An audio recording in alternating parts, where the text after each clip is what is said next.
Coming up, it's just been discovered that Biden has been using a bunch of fake names in his correspondence. I'll argue that this shows the attempt on Biden's part to conceal the full extent of his involvement in the international bribery scheme. I'll examine a new judicial ruling that will likely prove to be good news for many January 6 defendants. PragerU CEO Marissa Streit joins me. We're going to talk about the controversy over Florida's approval of using PragerU content for use in schools. I'm also going to talk about the success of Oliver Anthony's song, Men North of Richmond. Hey, if you're watching on Rumble, please hit the subscribe button. You can also hit the join button, the red button at the top, and go and check out my locals channel. And if you're listening on Apple, Google, or Spotify, please subscribe to this podcast. I'd appreciate it. This is the Dinesh D'Souza Show.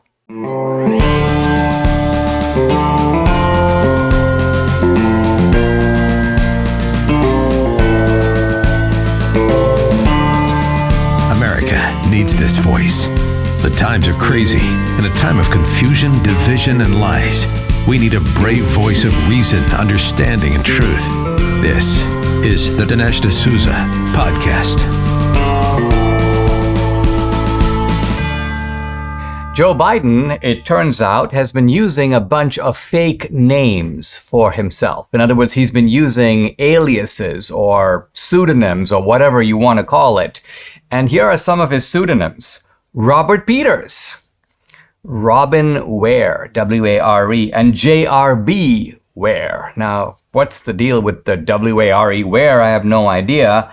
But this is all very telling, isn't it? Because these fake names are being used in a very specific context. The context is to camouflage the collaboration between Joe Biden and Hunter Biden, to camouflage the fact that Joe Biden is very actively involved in the international bribery scheme involving really all the key members of the Biden family. And the House Republicans are now on it, and Representative Comer has sent a letter to the archives basically saying, hey, listen, President Joe Biden's use of multiple pseudonyms during his vice presidency appears to have hidden some of his communications from that period, involving Ukraine, including some involving Ukraine policy and his son, Hunter Biden. So Representative Comer is like, turn over all the communications that use Joe Biden's aliases or his fake names. Now, let's look at why people use fake names, because there's a kind of uneasiness about all this on the left, and they're trying to imply, well, you know, people sometimes make up names, they use pseudonyms. Well, okay, yeah. I guess writers sometimes use pseudonyms. George Eliot, the writer from the 19th century, was a woman. She didn't want to write as a woman. She thought she'd be treated more seriously as a man, so she came up with a pseudonym, George Eliot. Samuel Clemens is the real name of Mark Twain. We know Hollywood actors sometimes take fake names, partly because their real names are weird and they like to sound kind of glamorous, Scarlett O'Hara and so on. So by and large, you get actors taking on fake names. Sometimes people take on fake names as a joke, or they do nicknames, but none of that is really going on here. Let's look at the context for which Joe Biden is using fake names, and I want to say that the other reason to use fake names is pretty simple. When you want to hide your involvement. And so you make up a name. And in this case, as we'll see, the fake name has a government email attached to it. So Joe Biden has been using government resources to essentially conceal his own identity. All of this, I think, is just brick by brick by brick for the Republicans building up to an impeachment inquiry. And I think Kevin McCarthy seems to be taking the approach here, listen, I'm going to move slowly on this so that when I move, all the evidence will be right there in front of me. Now, in 2016, for example, a fellow who worked in the office of the vice president sends Joe Biden his official daily schedule, but he doesn't send it to Joe Biden's official email. He sends it to robert.l.peters@pci.gov, and he copies Hunter. So Hunter is being looped into the Biden schedule. That's why they don't want other people to see it. Similarly, in an email from Flynn to Joe Biden, aka Robert Peters, they talk about 8:45 a.m. prep for 9 a.m. phone call with President Poroshenko. Who's Poroshenko? The president of Ukraine at the time. This is at the time Hunter Biden is making $83,000 a month to sit on the board of Burisma. This is right around the time that Hunter is introducing the top Burisma executive, Vadim Pozarsky, to Joe Biden. This is in April 2015 at a dinner in Cafe Milano. And then, of course, the firing of the prosecutor. Here's another email. Joe Biden forwards an email about Ukraine through another pseudonymous or fake name. This is robinware456@gmail.com. He sends it to Hunter and also to Hunter's brother, Beau Biden, who was then the Delaware Attorney General. And the email was from Deputy Secretary of State, Anthony Blinken, and it was essentially a communication about Ukraine and the corruption inquiry going on in Ukraine. The Robert Peters email address that I mentioned, at pci.gov, which tells you that this is all government resources being used to hide Joe Biden's identity. So what's all this reminiscent of? Well, first of all, it's reminiscent of Hillary Clinton, who kept a private email server so she could engage in all kinds of communications that would be kept off of her official server. This wasn't just a convenience or because I like to work from home. No, this is how do I engage in transactions and communications that can be concealed from the public. Here's an email that James Gilliar, one of Hunter Biden's business partners, sent to Tony Bobulinski, another guy who had been pulled into the Biden family operation. Quote, "Don't mention Joe being involved. It's only when you are face to face." So in other words, only in person do we bring up Joe Biden's direct involvement. Otherwise, he is kind of the silent partner of our operation. The operation is an influence peddling operation. It's receiving foreign money in exchange for influence or favors or access. The access is only to one person, Joe Biden, but the head of this mafia operation has got to be kept insulated from the crimes themselves. That way he can say, "What? I didn't really know. Yeah, I just called in. I was just saying hello." So the operation functions with the tacit approval of Joe Biden, but his involvement has got to be camouflaged, and that is precisely what these aliases, what these secret emails, what these private names are all about. As central banks in countries like China, India, Australia begin transitioning to a digital currency, the Federal Reserve has been contemplating the same for the US. Now, with a digital currency, the government could track every single purchase you make. Officials could even prohibit you from purchasing certain products or freeze or seize part or all of your money. These are some of the reasons concerned Americans reach out to Birch Gold Group. They want to have a physical asset that's independent from the US dollar, gold held tax sheltered in a retirement account. Debbie and I buy gold from Birch Gold to make sure we are diversified and protected. Learn if gold is right for you. Text Dinesh to 989898. It'll send you a free information kit on gold with an A+ rating with the Better Business Bureau, thousands of happy customers, countless 5-star reviews. Birch Gold can help you diversify into gold. Text Dinesh to 989898. Claim your free information kit on gold, because if a central bank digital currency becomes reality, it'll be nice to have some gold to depend on. There's an important decision that just came down from the D.C. Circuit Federal Appeals Court. This is the higher court in D.C. It's one step below the Supreme Court. This is a 2-1 decision delivered by the court. The opinion is by Justices Justin Walker and Judith Rogers. And this has implications for a lot of January 6 defendants. That's really why I want to focus on it. So one of the January 6 defendants, a guy named James Little, was given, let's call it a double sentence. He was sentenced to prison, and he was also sentenced to a lengthy period of probation. Now, this is a non-violent offender, and he pleaded guilty to 4 low-level charges: disorderly conduct, parading in a public building. So he doesn't have an obstruction of justice charge. It's just disorderly conduct, and he was in the wrong place. He was parading in a public building. And Judge Lamberth, this is one of the swamp judges in D.C., decided to give him prison for the low-level charges, for the misdemeanors. and then just to tack on a lengthy period of probation, essentially extending out to the next election. And the judge was actually very candid about why he was giving these two sentences. He basically says, number one, he says that he's giving the prison sentence to punish him for the offense. The court must not only punish Little for his conduct, but also ensure that he will not engage in similar conduct again during the next election. So he says only a longer-term period of probation is adequate to ensure that Little will not become an active participant in another riot. So in other words, let's tie his hands and put him under criminal supervision all the way through 2024 so he doesn't get a similar idea then.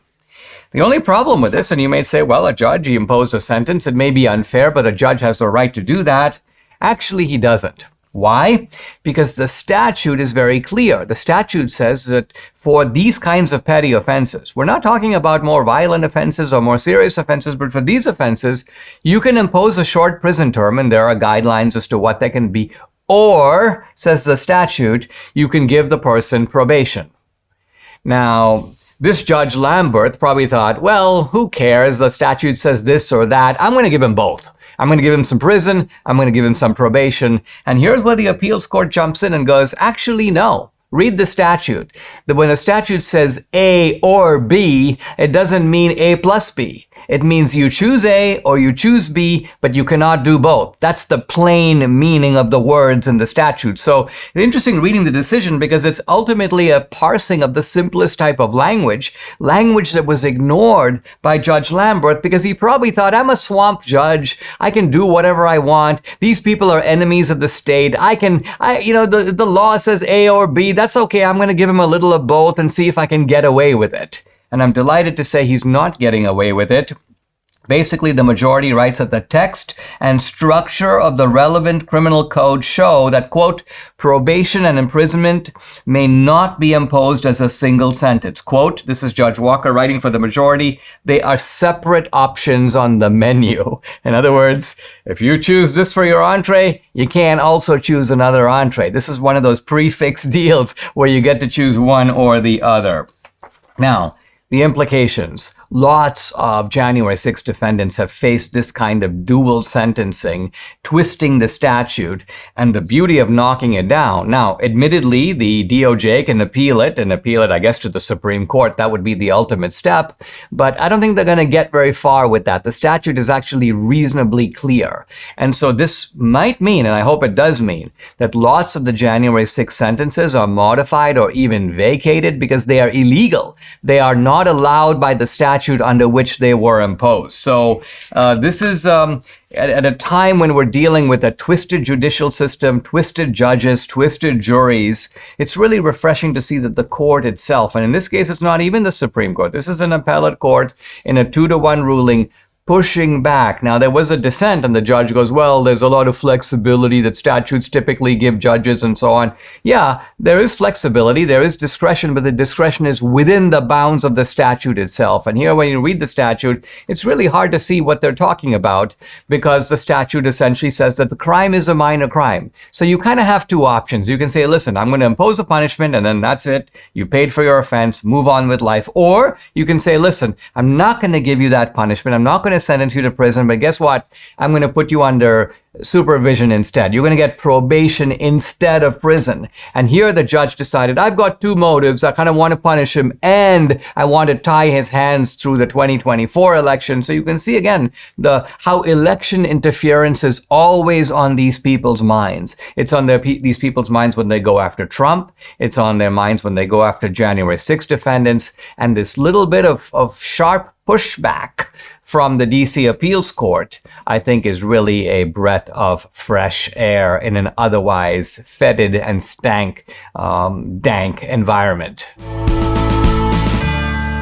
If aches and pains are your problem, Relief Factor is your solution. Debbie and I started taking Relief Factor a couple of years ago, and what a difference we've seen in our joints. Nothing short of amazing. Aches and pains are totally gone thanks to this 100% drug-free solution called Relief Factor. How does it work? Relief Factor supports your body's fight against inflammation that's the source of aches and pains. The vast majority of people who try Relief Factor order more because it works for them. Debbie's a true believer. She can now do exercises that for a long time she wasn't able to do. It's been a real game changer for her, her aunt, other members of our family, Mike here in the studio, and for many other people. You too can benefit. Try it for yourself. Order the 3-week quick start for the discounted price of just $19.95. Go to relieffactor.com or call 800-4-RELIEF to find out more about this offer. The number again to call, 800-4-RELIEF, or go to relieffactor.com. Feel the difference. What's it like to be a conservative in Portland, Oregon? There are a bunch of conservatives in Portland, Oregon. I know because I've more than once spoken there, and conservatives turn out, a lot of them. But it's a tough life because not only are you outnumbered, it's one thing to be a red guy living in a blue city. But it's a whole other matter when the system is stacked against you and you cannot expect anything resembling equal justice under the law. In fact, you're living under conditions of relative barbarism, as we're about to see. I'm going to consider the case of Andy Ngo. Now, I think you know Andy Ngo. He's a Vietnamese immigrant. He's a really brave guy. He undertook a journalistic career, and his journalistic career is expose Antifa. He goes to Antifa events, he follows Antifa, he posts the mugshots of Antifa guys, and he just puts it out there. In fact, the mugshots of Antifa guys are really interesting to watch. I mean, these people look like they came right out of The Walking Dead. I mean, they are ultimately scary and freakish people. And Andy Ngo just puts it out there. He's very responsible. If you got a transgender thug that demands to be called, Superwoman, he'll call her Superwoman. He follows, he accepts their vocabulary, he clinically describes what they're doing, and this is the problem. His work has credibility, and so they've been going after him. And by going after him, I mean they have been trying to corner him, beat him up. I think if they could, they would even like to kill him. He was badly hurt when he was, in fact, suffered a brain hemorrhage on one occasion where they beat him up. On another occasion, they chased him and almost got him, and they assaulted him and chased him into the lobby of a hotel. I think if they had been able to catch up with him, it would be very bad news for Andy Ngo.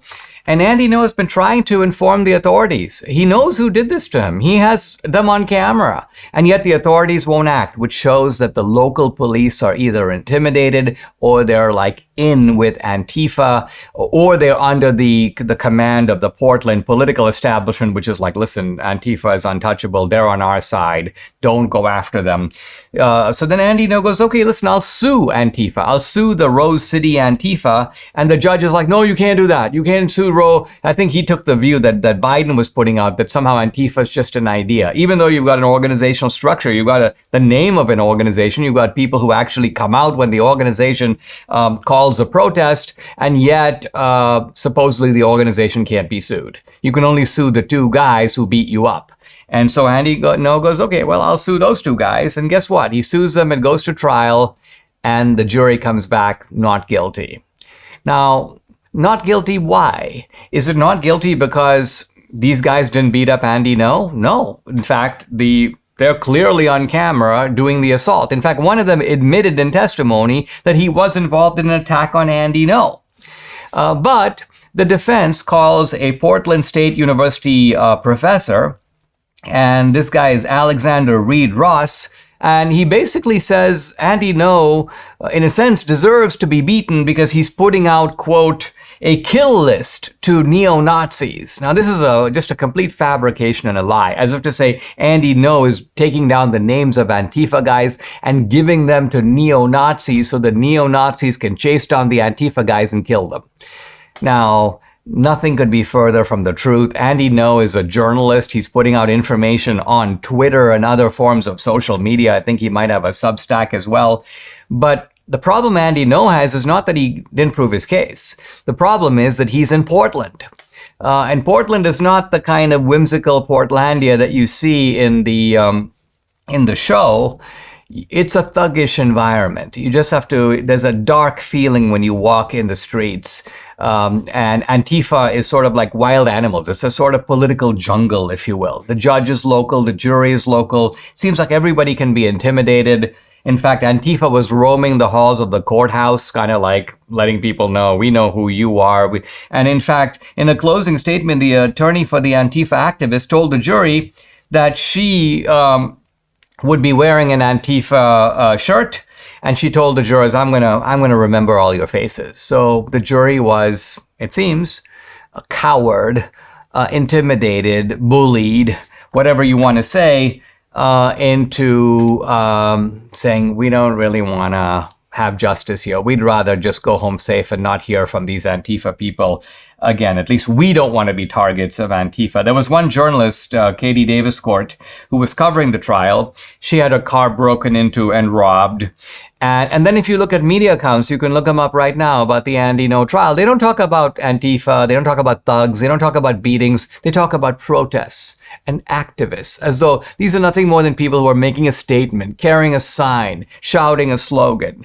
No, we're talking about people who beat up, kind of brown shirt style or black shirt style, beat up the political opposition, go after journalists. You'd think that the media would rush to Andy Ngo's defense, but no, the media is not a real media. They don't really want Andy Ngo's type of journalism. In fact, a lot of media figures are sympathetic to Antifa, so they're on the thug side of this kind of operation. So, boy, when I look at all this, I mean, I realize that Portland is a once great city. I realize that there are some good restaurants, and there probably are good reasons to live in Portland. But if the experience of Andy Ngo is any indication, it's not entirely safe to be a conservative in Portland.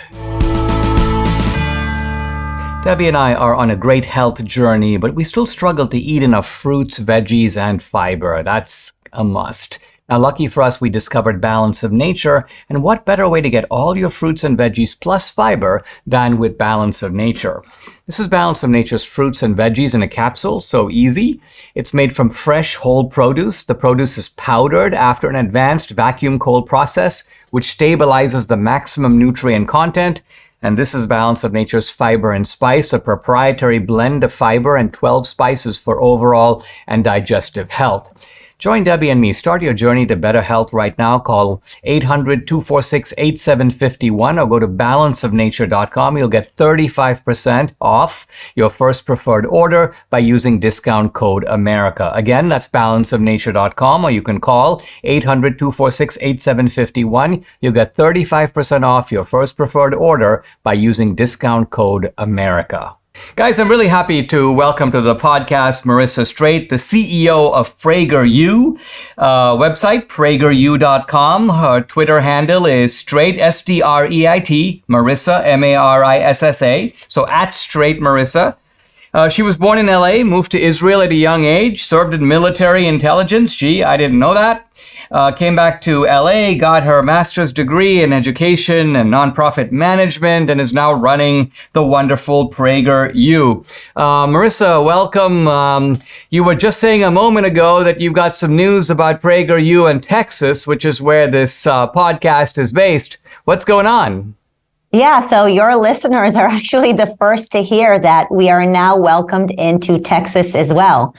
Texas has a new core knowledge curriculum that they're working on, and we are starting to also work with them to create our supplementary videos, magazines, books, all our K through 12th grade supplementary content that we make for schools is now going to be found in Texas as well. So we're super excited.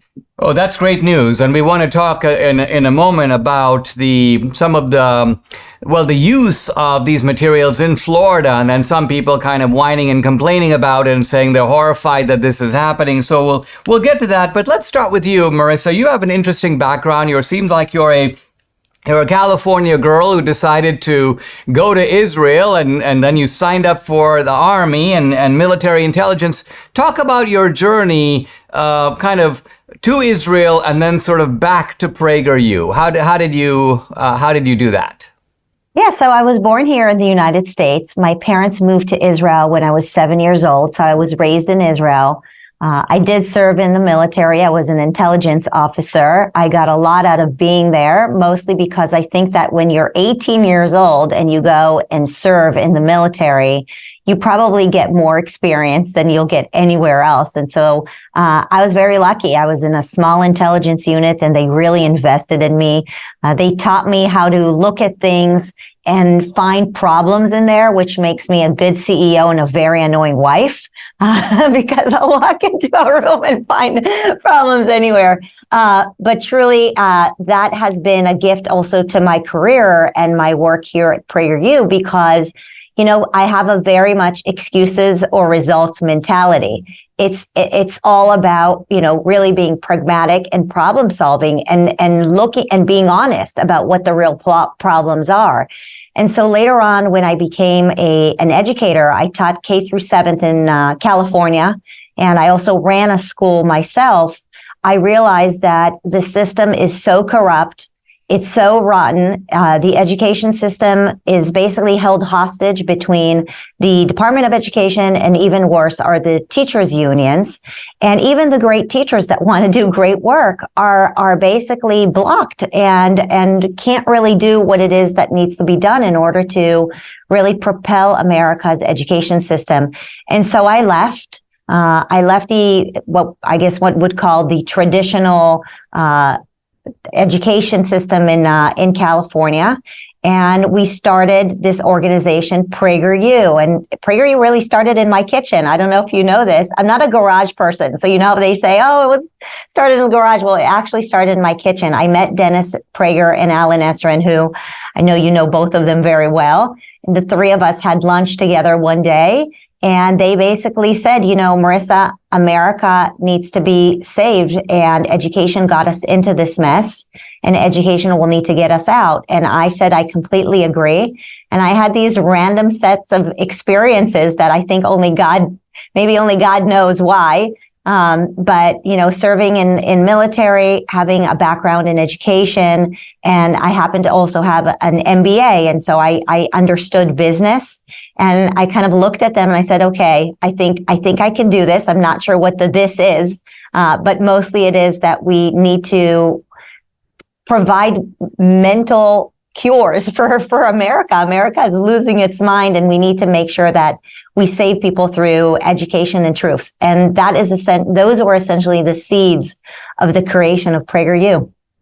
I mean, Debbie and I have been honored to be a part of it. Debbie's made a couple of videos about Venezuela. I most recently, I guess it was last year, did a series on the American founding. I think part of the genius of the PragerU video has been both its brevity. Typically the videos are 5 minutes or around 5 minutes. But the other thing is there's a lot of content packed into those 5 minutes. One of the things I found interesting working with Alan Estrin was it's sort of like not a wasted word. This is not a case where you just bloviate for 5 minutes, kind of the way I do on this podcast, but rather that you write it all out, you make a compact argument. So you've taken the trouble that when the audience is digesting this stuff, a lot of care has gone into putting it together. Isn't that right? Absolutely. We realize that people don't have a lot of time, but they're starving for knowledge and information. And that frankly, it's hard to find access to great teachers like you. People don't want to do all the work. They don't want to read the books. And so we are trying, again, it's this excuses or results mentality. We are trying to lower the barrier to entry and allow people who don't have a lot of time or may not be able to pick up any one of our presenters' books to really get the nuggets, what we call those golden nuggets, the important information that needs to be taught. And so we compact it into 5 minutes. And that, we started with the 5 minutes about 13 years ago, but we have expanded so much since. We now make 40 brand new pieces of content every single week. So it's not just the 5-minute videos. We have podcasts. We have documentaries. And then 2 years ago, we launched PragerU Kids, which is, again, the same concept. It's edutainment, educational entertainment, or I like to call it broccoli for your brain. And we basically serve our audience, 4 years old all the way to 104, with those little intellectual sound bites that will truly change their lives. Let's take a pause. When we come back, more with Marissa Streit, CEO of PragerU.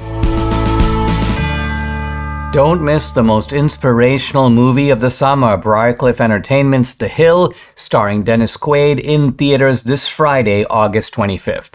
The incredible true life story of professional baseball player Ricky Hill. Growing up poor in small-town Texas, young Ricky discovers his extraordinary ability for hitting a baseball. But with leg braces and a degenerative spinal disease, the major leagues were just a dream that could never be. Courageously, he risks it all. Defying his father's wish to follow in his footsteps to become a pastor, Ricky tries out for a major league scout. Pushing hard to overcome his disability, he goes on to become a baseball phenomenon. From the writer of Rudy and the Hoosiers and the writer of The Game Stands Tall, an inspirational story about family, faith, and a baseball miracle. Some dreams are unbreakable. The Hill, starring Dennis Quaid, Colin Ford, and Scott Glenn. Don't miss The Hill, rated PG, in theaters this Friday, August 25th. Get your tickets now. I'm back with Marissa Streit, CEO of PragerU. By the way, the website, PragerU.com.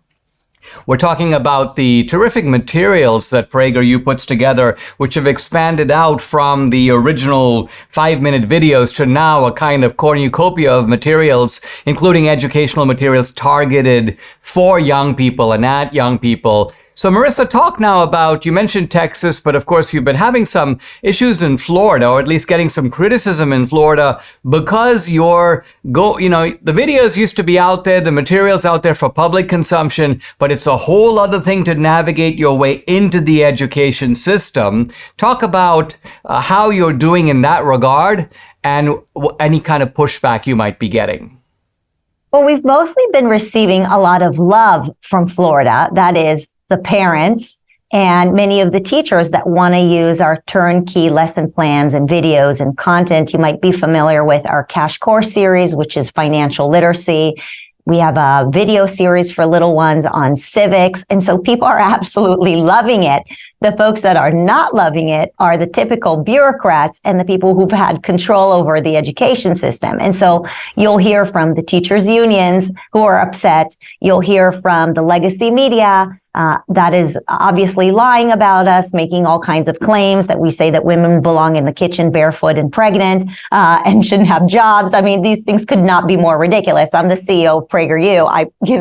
I'm a professional. And so they obviously lie. I mean, they've been lying about our videos on Frederick Douglass, and the list goes on. But the population is loving our content. And it's the same thing that they've done to Ron DeSantis, right? Like people love the freedom that Ron DeSantis gave them during the lockdowns, but the media was making all kinds of claims. And so don't let the media fool you. I know they wouldn't fall you, Dinesh. You never fall to those kinds of things. And obviously, additional states are getting on the phone with us and saying, how can we provide the same type of turnkey education that is now going to be provided in Florida to teachers all over the United States? And so now we're in Texas. We're super excited about that. And, it's very heartwarming to see how many parents have been writing in saying, thank you so much. We have been yanking out these curriculums that are revolving around critical race theory or the LGBTQ, like early sexualization of children. We've been pulling it out of our schools, but that has created some sort of vacuum. What can we put instead? And PragerU Kids is the answer to that. What we are trying to do is not only encourage people to pull the garbage out, but to give them something turnkey that is beautiful, educationally sound, and healthy for a child's brain to put in instead of what needs to be pulled out. I mean, I think the point that you make about the need to go right to the source, go right to PragerU, or if you're trying to figure out what I say in one of my films, 2000 Mules, go watch the film. And the reason for this is that so often what would appear to be a neutral description or a fact checker is an outright lie. I mean, right now, if you go to Wikipedia and you enter Abraham Lincoln and you look at his political party, you'd expect to see Republican, but you don't. So, I mean, if you can distort the truth to that extent, and you mentioned, of course, Frederick Douglass, now the left doesn't really want to bash Frederick Douglass because he was an abolitionist. He's obviously one of perhaps the 2 or 3 greatest Black Americans of our history. But what they don't want to know is what was Frederick Douglass really saying? Why was Frederick Douglass a lifelong Republican? Why did Frederick Douglass say that the Republican Party is the ship and everything else is the sea? So, in other words, the real Frederick Douglass is an inconvenience to the left. And so kudos to PragerU for you know what? We're going to tell the story that they refuse to tell. And no wonder they're squealing about it. I mean, you bring up Frederick Douglass, and I know you're a great historian, so you might get a chuckle out of this one. So we released the Leo and Layla animated show for 3rd through 5th grade, and these are these 2 little characters that travel in time and meet Frederick Douglass, and they have a conversation with Frederick Douglass, the abolitionist, and the kids say, slavery is such a horrible thing, and then Frederick Douglass responds with a literal quote from his speech. So we took an actual quote from his July 5th speech. And that quote, of course, the left has no idea because they've never actually picked up an original document. That quote drove them crazy because they didn't realize that it was his original quote. And so all over Twitter, they started saying that we put words in Frederick Douglass's mouth. And so when Frederick Douglass said that the Constitution is a glorious document, is a glorious liberty document, they went nuts on us saying he would have never said something like that. This is a complete lie. PragerU is putting words in Frederick Douglass's mouth. I'm like, guys, you cannot make this stuff up. But like you said, that's what they do. They distort history so much so they won't even bother seeking the truth. Anyway, now Leo and Layla, these characters are going to be the most famous little characters in America because they're just going crazy. Oh, that is awesome, Marissa. Well, this is all great stuff. I'm really glad to hear it. Guys, check out PragerU, PragerU.com. It's been a pleasure talking to you, Marissa Streit. Thanks for joining me. Thanks for having me on. Real fun. Mike Lindell has a passion to help you get the best sleep of your life. He didn't just stop with the pillow. He also created the Giza Dream bed sheets. These sheets look and feel great, which means an even better night's sleep, which is crucial for our overall health. Mike found the world's best cotton called Giza. It's ultra soft and breathable, but extremely durable. Mike's latest deal is the sale of the year for a limited time. You get 50% off the Giza Dream sheets, marking prices down as low as $29.98, depending on the size. Go to mypillow.com, enter promo code Dinesh. There you'll find not only this amazing offer, but deep discounts on all the MyPillow products, the MyPillow mattress topper, the robes, the kitchen towel sets, and so much more. Go to mypillow.com, use promo code Dinesh, or you can call 800-876-0227 for this incredible offer. Again, that's 800-876-0227, or go to mypillow.com. Don't forget to use the promo code DINESH Dinesh. I don't often talk on the podcast about music. Debbie is the musician in the family, not me. But I do want to talk about Oliver Anthony's viral hit, Rich Men North of Richmond. Now, you've probably heard the song. If you haven't, you should check it out. It's up all over the place. It's all over social media. In fact, it's the #1 hit in the country. It's kind of amazing. This guy came out of nowhere. I think he's got 3 hits now in the top 10. He surpassed Taylor Swift for the #1 slot. And the interesting question is, who is he and what is this song about and why has it struck such a chord with people and why is everyone talking about it? Interestingly, there are some people, even on the right, who are criticizing it, and I'll get into that in a minute. Now, the song itself is a kind of anthem. You could call it a working class anthem. The basic idea is you've got these rich people north of Richmond. And who's he talking about? Well, he's talking about Washington, D.C. He's talking about the people in Washington, D.C., the elites that want to control our lives, as he clearly says. And he doesn't pull any punches in the song. He talks about the fact that, hey, instead of looking after our children, they only care about children on an island. What a phrase. What's he talking about? Epstein, Lolita Island. So this guy, he goes there. He doesn't hesitate to call it the way it is. And the song has some modest profanity, the S word and so on, BS. But what he's doing is he's expressing his disdain for the system. To some degree, it becomes even disdain for the country because the country, after all, has allowed this system to entrench itself. And he says that it's a system that is grinding down the little guy who has to work long hours for, well, BS pay. And you think it's a nightmare. This is not how life is supposed to be in America. This is not what we're promised. This is not the American dream, but it is the American reality. And it's the American reality, especially now under Joe Biden. So no surprise the song has kind of become a MAGA kind of hit. And it is being trumpeted across MAGA platforms on social media. And not surprisingly, here comes National Review saying, in effect, that this song is kind of misguided because it's just talking about the frustrations of working class people, but it doesn't offer policy solutions. Policy solutions. I guess that they would much rather that Oliver Anthony, who, by the way, is a high school dropout, he went back and finished his GED. I guess they would have preferred if he had written an op-ed instead of writing a song, but I don't think they understand what a song is. A song ultimately conveys an idea and an emotion. It's not really a policy document. Christianity Today weighs in against Oliver Anthony. Oliver Anthony's viral hit doesn't love its neighbors. This is a bunch of truly like Christian pansies sitting around, they're like, rich men north of Richmond is disdainful toward people on welfare. Christians shouldn't be. Well, what about the biblical dictum that if you don't work, you don't eat? In other words, you think that Christ would be happy with people who, by and large, have become parasites on a welfare state, created a kind of culture of dependency, who encourage their children they don't get jobs. They basically collect free stuff, and then they get hugely fat. And guess what? Oliver Anthony doesn't hold back. This is sort of part of the emotional power of the song. It's a rant. But it's a rant converted to music, and it shouldn't be understood that Oliver Anthony doesn't like people on welfare. Sure, there are some people on welfare who perhaps need welfare. And remember, the original idea of welfare was aid to families with dependent children. In other words, it was a widows and orphans program. Look at the way in which it's been abused, and that's what these Christianity Today characters don't really seem to get.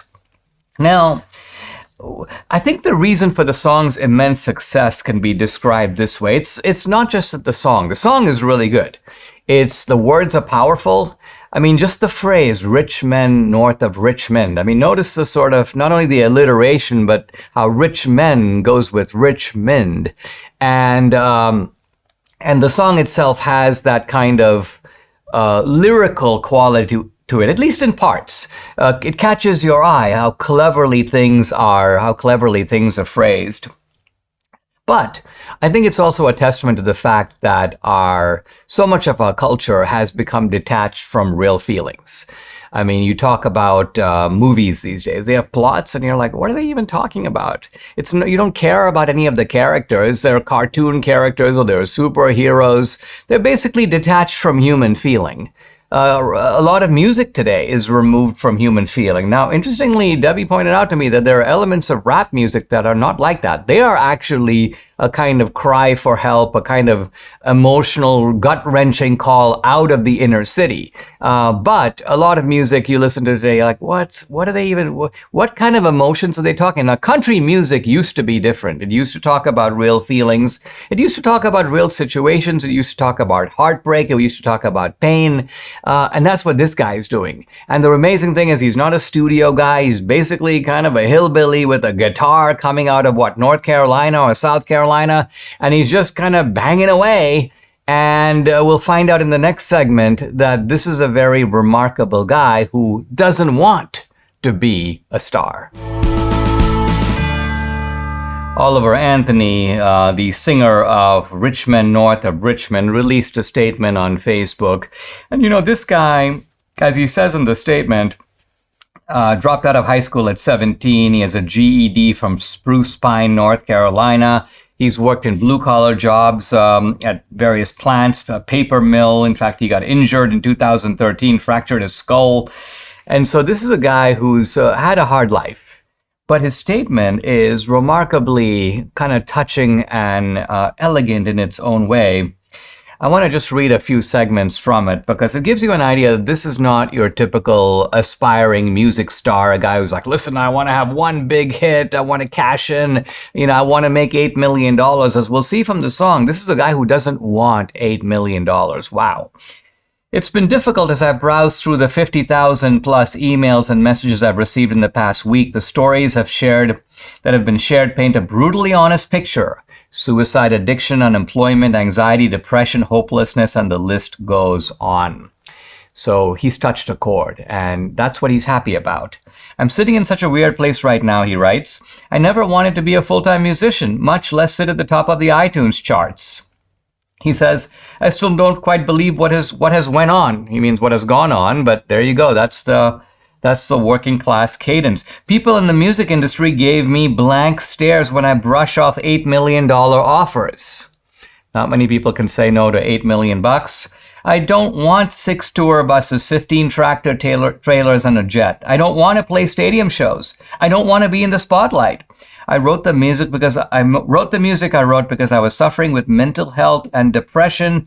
The songs have connected with millions of people on a deep level because they're being sung by someone feeling the words in the very moment they were being sung. And he goes on, no editing, no agent, just some idiot and his guitar. The style of music we should never have gotten away from in the first place. So he's speaking here about the authenticity, which is what made country music what it was, a phenomenon. Because you wouldn't say that the country music singers are the best singers in the country.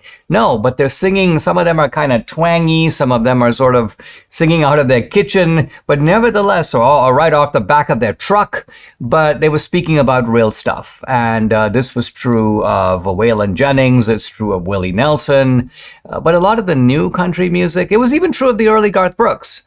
But the later Garth Brooks and Faith Hill and all these kind of trussed up fake country artists of today, these are people who've never known really hardship. I'm not even sure if they've really known heartbreak. They're sort of freaks of nature. And so they have this kind of fast mutation between country music and rock music, and it's a flop on every level. I mean, I guess people listen to it because it's kind of all that's out there. But here's Oliver Anthony coming along to rewrite the rules. In 2019, he writes, I paid $97,500 for the property. That's where he's been living, and I still owe $60,000 on it. So here's a guy who's not exactly loaded. I'm living in a 27-foot camper with a tarp on the roof that I got off of Craigslist for $750. That's his roof. He goes, there's nothing special about me. I'm not a good musician. I'm not a very good person. I've spent the last 5 years struggling with mental health. So again, we're seeing in Oliver Anthony's statement the same authenticity that's in his song. And by the way, I shared on Twitter the song itself, but somebody recorded a bunch of reactions from various sort of DJs who are playing the song, and many of them are not political. They're not listening to the song because it's a MAGA anthem. Some of them, black guys, they go, I don't even like country music, but everyone's requesting this song. All right, I'm going to listen to it. And then you watch their expression, their face as they listen to it, and you can see that kind of stunned look that the music is crossing racial boundaries. It's basically reaching people who are down and out not because they're lazy or don't want to work. They want to work, but they're still being screwed. And that's where the American dream is failing them. And this is really how Oliver Anthony concludes. He goes, when is enough enough? When are we going to fight for what is right again? Millions have died protecting the liberties we have. Freedom of speech is such a precious gift. Never in world history has the world had the freedom it currently does. Don't let them take it away from you. So I was telling Debbie, we live in a world removed from Oliver Anthony. We don't experience the depression, at least Debbie and I don't, the hardship, the economic, the grinding pressure that I can't pay my bills. Where's the next, how am I going to get through the month and so on. But lots of Americans are in this situation, and the least we can do is listen to them, identify with them, side with them, and as champion as far as possible their cause. Subscribe to the Dinesh D'Souza podcast on Apple, Google, and Spotify, or watch on Rumble, YouTube, and SalemNow.com.